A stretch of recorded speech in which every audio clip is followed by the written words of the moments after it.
ছবি শেষ করলাম দ্য রাইটার। ওখানে আমি পুলিশ অফিসার ছিলাম। আপনারা সবাই জানেন পুলিশ অফিসার চরিত্র করার সময় একটা অনাকাঙ্ক্ষিত ঘটনা আমার সাথে ঘটে গেছে। গভর্নমেন্ট সাইনিং করলাম আজকে, গভর্নমেন্টের শুভ মহরত। তো আমরা কিছুদিনের মধ্যেই আমাদের গভর্নমেন্ট শুটিং শুরু হবে।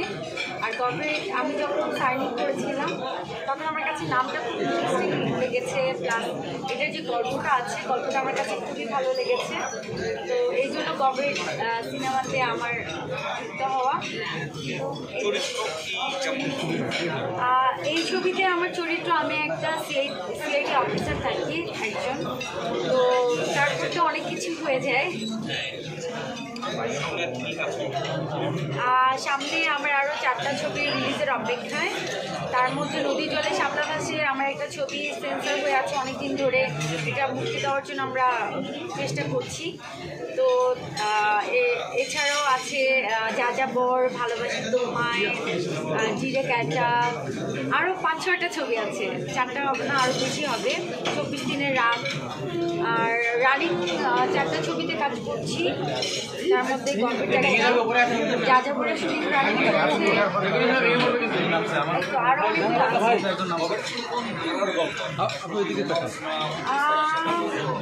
কবিট আসলে কোন ধারার গল্প, ধারা তো আমি বুঝি না আসলে। কবিট হচ্ছে একদম ন্যাচারাল একটা গল্প, একটা মানুষের সাধারণ জীবন নিয়ে যেটা হয় সেটাই। কিন্তু গল্পেতে যেটা হয় আর কি, মানে হ্যাঁ, আর রোমান্স খুব একটা নেই। আবার না বললেও ভুল হবে, আছে রোমান্স গল্প। কিন্তু এখানে একটা মানুষের ট্যালেন্টটা তুলে ধরা যায়, যে আমরা যে বলি মানুষকে গবেট আসলে মানুষ তো প্রত্যেকটা মানুষের মধ্যে কিছু না কিছু ট্যালেন্ট থাকে। তো এখানে যাকে আমরা গবেট বলি সে আসলে অনেক বুদ্ধিমান, কিন্তু তাকে গবেট বলে আমরা তার ট্যালেন্টটাকে মাটি চাপা দিতে চাই। আমরা যখনই দেখি কোনো মানুষের একটু মেধা থাকে, তার মেধাকে আমরা ধ্বংস করার জন্য তাকে আমরা গবেট বানিয়ে দিই।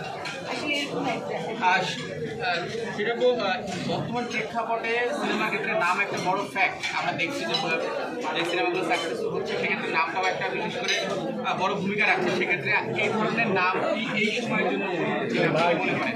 আমার কাছে মনে হয় যে এই গবেট নামটা খুবই আধুনিক একটি নাম। আমরা কিন্তু গবেট এখন খুবই চলার পথে সবসময় গবেট বলি।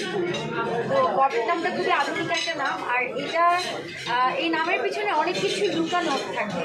তো এই নামের পিছনে অনেক স্টোরি আছে। আমার কাছে মনে হয় যে গবেট নামটা একদম বর্তমান প্রেক্ষাপটের সাথে।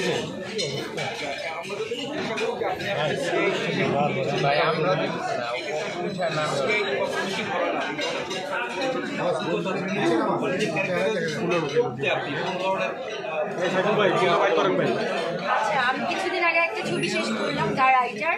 ওখানে আমি পুলিশ অফিসার ছিলাম। আপনারা সবাই জানেন পুলিশ অফিসার চরিত্র করার সময় একটা অনাকাঙ্ক্ষিত ঘটনা আমার সাথে ঘটে গেছে। তো ওই ছবিটা করার পরে আমার কিছু আইডিয়া হয়েছে পুলিশ সম্পর্কে। তো তার পাশাপাশি আমি যে সিআইডি ক্যারেক্টার করছি, আমার মনে হয় মোটামুটি আমি এটাকে ক্যারেক্টার